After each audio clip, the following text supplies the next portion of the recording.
Viral putra asli Prabu Mulih, Sumatera Selatan didukung jadi presiden 2024. Spanduk mulai dipasang di Bogor. Spanduk dukungan untuk nama-nama bakal calon presiden 2024 mulai bertebaran. Saat ini, banyak nama tokoh yang mulai digaungkan untuk menjadi pengganti Joko Widodo seperti Ganjar Pranowo, Ridwan Kamil, Anies Baswedan, Airlangga Hartarto, Puan Maharani, bahkan Giring ex-vokalis band Nidji.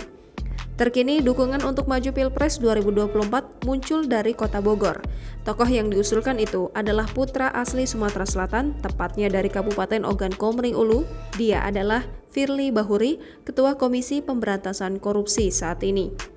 Diketahui Firly merupakan kelahiran Lontar, Muara Jaya, Ogan Komering Ulu, Sumatera Selatan, 8 November 1963 lalu.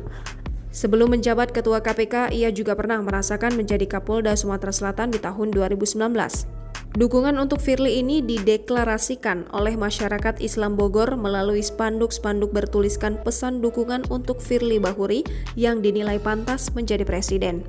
Seperti foto spanduk yang dipasang di kawasan Baranangsiang, Kota Bogor.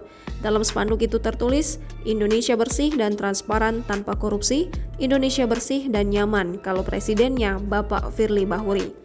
Selain itu ada pula spanduk lain yang dipasang di kawasan Kelurahan Katulampa, Bogor Timur. Isi tulisan spanduknya seperti berikut. Presiden Indonesia yang diharapkan masyarakat itu pasti harus berani memberantas korupsi seperti Bapak Firly Bahuri. Saat ini belum ada keterangan resmi dari Firly Bahuri terkait adanya spanduk dukungan agar dirinya maju sebagai calon presiden 2024. Firly Bahuri adalah Ketua KPK. Sebelumnya ia menjabat sebagai Kapolda Sumatera Selatan.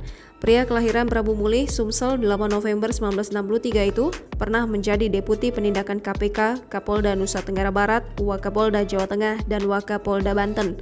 Lulusan Akpol 1990 ini tercatat sempat menjabat Kapolres Persiapan Lampung Timur pada 2001. Karir Firly terbilang moncer. Pada 2005, Firly menduduki jabatan Kasat 3 di Treskrimum di Polda Metro Jaya sebelum menjabat Kapolres Kebumen dan Kapolres Brebes pada 2006 dan 2007. 2 tahun kemudian, Firly kembali ke Polda Metro Jaya sebagai Wakapolres Metro Jakarta Pusat. Lalu pada 2010, Firly masuk istana dengan menjabat sebagai asisten Sespri Presiden Susilo Bambang Yudhoyono. Setelah bertugas sebagai Direktur Kriminal Khusus Polda Jawa Tengah pada 2012, Firly dipercaya sebagai ajudan wakil presiden yang saat itu dijabat Budiono. Firly menjabat Wakapolda Banten pada 2014 dan 2 tahun kemudian sebagai Karodal Ops Sops Polri. Di jabatan inilah Firly berpangkat Jenderal Bintang 1 atau Brigjen. Pada 2017, Firly dipromosikan menjadi Kapolda NTB dan setahun kemudian dia ditugaskan di KPK sebagai Deputi Penindakan. Bintang 2 didapatnya saat menjabat Kapolda Sumatera Selatan. Jangan lupa subscribe, share, komen, dan like ya.